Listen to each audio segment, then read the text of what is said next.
प्रधानमंत्री नरेंद्र मोदी मोदी सरकार 3.0 बनने के बाद ये पहली विदेश यात्रा, कितनी अहमियत है इस विदेश यात्रा की अरुण? देखिए, मोदी 3.0 के अंदर ये प्राइम मिनिस्टर नरेंद्र मोदी की जाहिर सी बात है पहली यात्रा है। यही वजह है कि वो पूरी दुनिया में मकबूल और पॉपुलैरिटी की तरफ जा रहे हैं। बड़ी बड़ी जो उनकी सेलिब्रिटीज हैं, इवन इटली की जो प्राइम मिनिस्टर हैं, उन्होंने उनके साथ फोटो लेके अपने साथ पोस्ट की। यार पूरी दुनिया उन्हें पसंद कर रही है। हमारी फोटो क्यों नहीं लेते? इसीलिए नहीं लेते हैं। आपको पता है भारत जो है is not a member of the G7, पर भारत का पॉलिटिकल क्लाउड इतना बढ़ चुका है कि they are believing that we should invite. IMF programme के बावजूद पाकिस्तानी मईशत की बहाली होकर नहीं दे रही।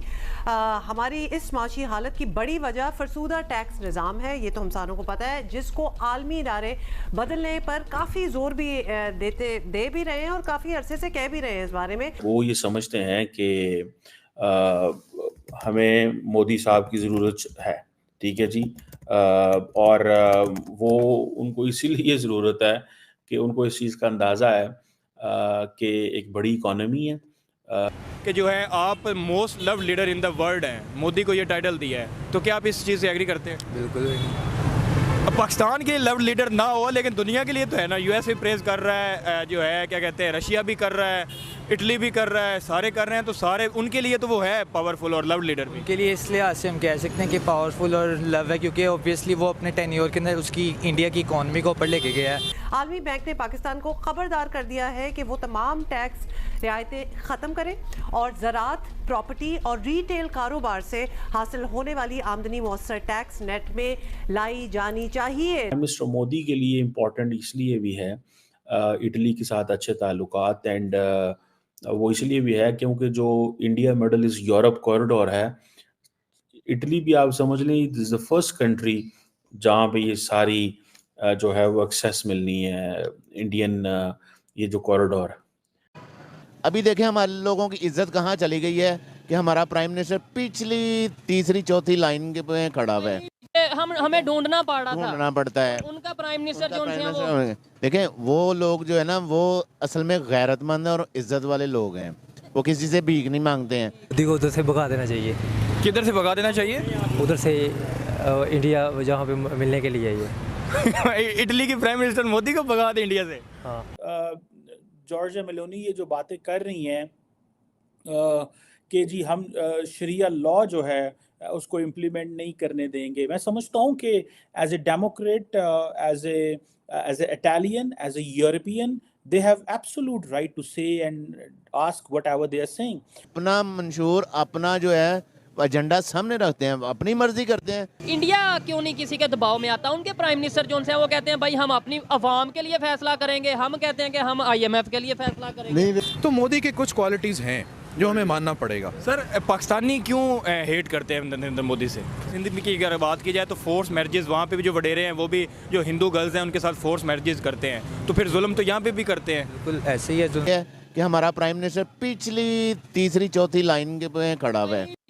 हमें ढूंढना पड़ता है उनका प्राइम मिनिस्टर जो है। देखें वो लोग जो है ना, वो असल में गैरतमंद और इज्जत वाले लोग हैं, वो किसी से भीख नहीं मांगते हैं, इसलिए वो अपना मंशूर अपना जो है एजेंडा सामने रखते हैं, अपनी मर्जी करते हैं। भाई हमारी कंट्री है, हम ऐसे करना चाहते हैं, नहीं करना चाहते हैं। इस बात से मैं एग्री करता हूँ कि भाई वो अपना पॉलिसीज को आगे रखते हैं और अपनी मर्जी से चलते हैं, लेकिन आपने बोला वो गैरतमंद है। क्या हम गैरतमंद, मतलब ये थोड़ा सा मुझे लगता है कि हमें भी तो गैरत है। देखें पता ये सख्त अल्फाज नहीं आपको लगता? नहीं, देखें ये सख्त अल्फाज ज़रूर हैं, मगर ये हमारे लिए एक शर्मिंदगी के लफ्ज़ हैं।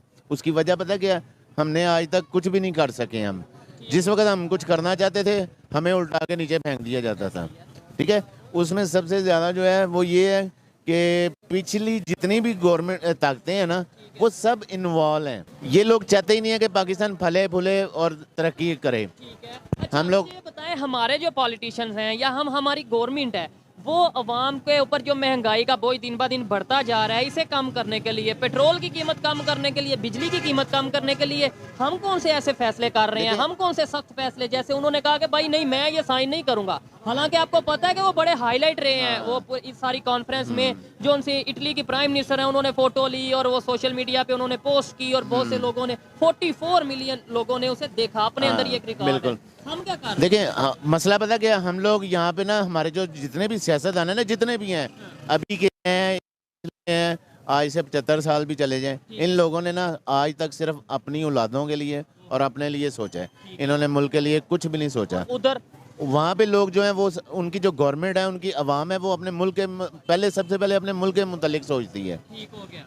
वो ये नहीं देखती है कि क्या है क्या नहीं है, वो सबसे पहले अपने मुल्क को देखेंगे, अपने मुल्क के बारे में सोचेंगे, इसलिए लोग वो अपने फैसले करते हैं। इसीलिए तो मैं कहता हूँ ना कि वो लोग गैरतमंद हैं।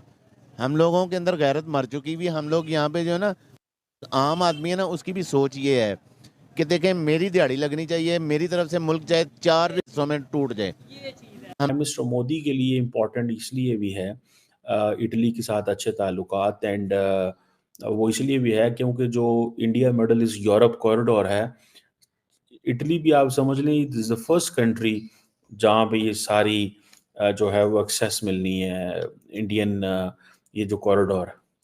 अब क्योंकि इंडिया अपनी सप्लाई चेन शुरू करना चाहता है, तो अभी रिसेंटली आपको याद होगा कि ग्रीस के प्राइम मिनिस्टर भी इंडिया आए हुए थे। सो ग्रीस इज ऑल्सो इम्पोर्टेंट क्योंकि ये सारे मेडिटेरेनियन सी को टच करते हैं, ठीक है। इटली भी टच करता है, ग्रीस भी टच करता है। सो इंडिया को इस चीज़ का पता है कि जैसे ही स्विस कैनाल से निकलेंगे तो the next destination is either Italy और ग्रीस एंड अदर कंट्रीज भी हैं। आपको याद होगा क्योंकि Turkey is also in the Mediterranean, तो टर्की ने कहा how come there could be a corridor which will be successful without Turkey. आपने ये याद होगा कि आपने ये स्टेटमेंट जो थी टर्किश प्रेसिडेंट रजब तैयब एर्दोगान से ये सुनी होंगी, ठीक है जी। अब इसकी ज़रा एनालिसिस कर लें कि right when the second phase of elections is going on, and कल सुबह इलेक्शन है, आज रात इटालियन पीएम की कॉल आ रही है। एक चीज़ तो ये है कि एक तो इंडियन डेमोक्रेसी को थोड़ी दाद देनी पड़ेगी कि इंडियन डेमोक्रेसी बाकी मुल्कों की तरह या पाकिस्तानी डेमोक्रेसी की तरह नहीं है कि नरेंद्र मोदी के ऊपर अब 10 किस्म के सवाल ऑपोजिशन उठाए या कोई अदारे उठाएं, but they do believe that if he is a prime minister then the elections even could be credible. When Manmohan Singh was a prime minister, the BJP didn't raise a question on their credibility. So एक चीज को तो ये हमें थोड़ा सा मतलब we have to give an honor on this, ये एक ऑनर देनी पड़ेगी कि वो अपने इंस्टीट्यूशंस को ऊपर ले आए हैं, कि वो आप उनकी 10 चीज़ों से और डिसएग्री कर लें, लेकिन इस चीज़ में कि ये जो केयर टेकर सेटअप हम करते हैं वो नहीं। दूसरी इंपॉर्टेंट चीज़ कि in the middle of the elections, a foreign dignitary calling prime minister and asking him to join at G7, इसके क्या मीनिंग है? देखें, अगर तो ये हम होते तो हम ये कह रहे होते कि भाईजान देखो ये तो प्री पोल ब्रेकिंग है।